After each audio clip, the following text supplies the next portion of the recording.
So beating the closing line is how sports bettors can actually gain an edge over sports betting in the long run.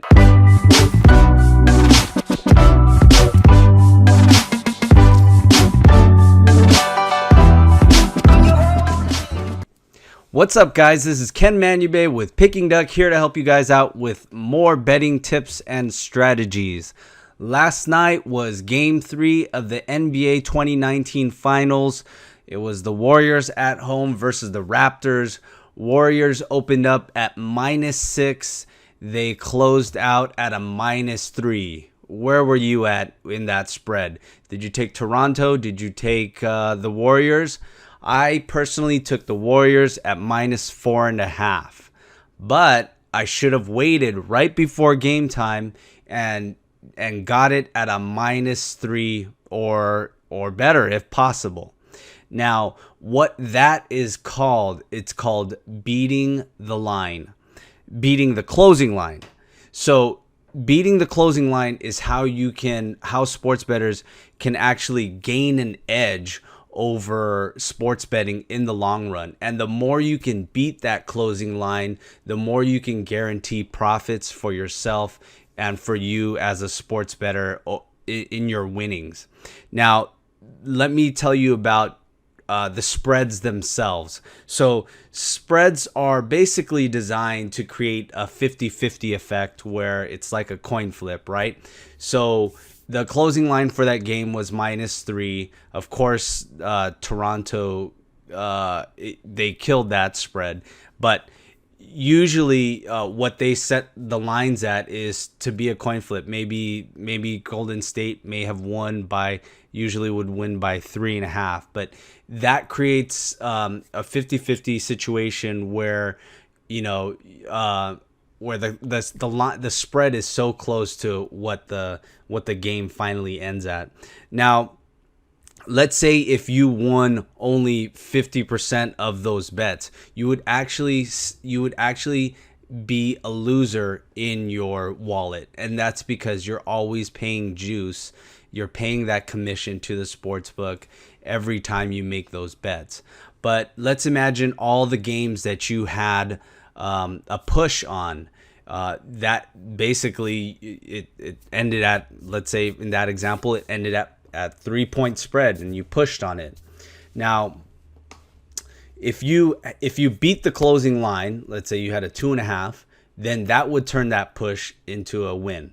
It's the same case for if you lost games by a 0.5 point. It would turn that case into a win. Now, turning those pushes, those bare losses into a win would set you into the winning side from a losing sports bettor to a winning sports bettor. So that's why beating the closing line is so important. It can turn you from a losing bettor into a winning bettor.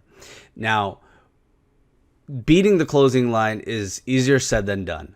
Even I couldn't do it last night. I had them at -4. I thought it was good because it started at -6, right? So I was like, ooh, I'm getting value on what I'm doing, but I could have gotten even more value, even though they lost the game. But so one way to really understand trying to beat the closing line is actually not to look at sports betting games as, will this team cover that spread? Do not look at the spread as something that is static, that is stuck.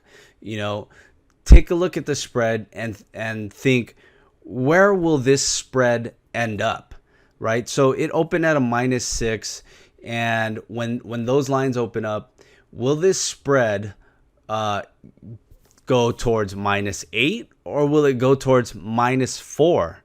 And that's how you should bet accordingly. So if you want the Warriors, if you think that the Warriors are gonna win that game, and they open up at a -6, you'll want to, and you think that it's gonna go even higher because so and so is not injured or they're playing so well, and everyone's going to hammer that -6, so that spread's going to go even higher. Well, then you take your spread, you take your -6 there, right? But if you think it's going the opposite way, injuries, all these things, this is where your handicapping, game analysis, all your statistic work goes into play, and you think it's going to go down, so you wait till game time starts, right? Now, for me, when that was going on, yeah, you saw the line moving from -6 and then to -5.5, and it was going in the right direction if you were backing the Warriors. And so I was going to back the Warriors, but I should have done it right before game time. I didn't think that the line would move anymore, and it did. So I didn't beat that closing line, but that is something that is in practice that you'd want to do. But if you were actually betting on Toronto, you'd want to do the opposite, right? So you would have taken that +6 right away. Now, let's say you took that +6 right away when the lines opened up. You'd have Toronto right there at a +6, versus if you took them right before game, you'd only have a +3, right? So another strategy that you can do, which might sound very counterintuitive, and this takes a lot more skill in sports betting, but what it is you bet the +6 on Toronto, you bet the -3 on Golden State Warriors. Now you're betting on both teams. It sounds like it's a push, but over the long run, these are actually guaranteed wins that you can book.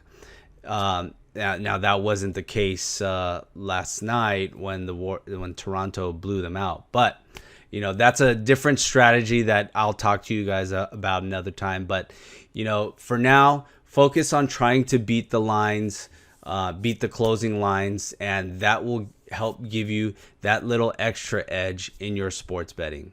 Now, if this video provides you any value, please go ahead and share it on your feed or with anyone that you think might find value in it. And check out our other videos. Thanks, guys.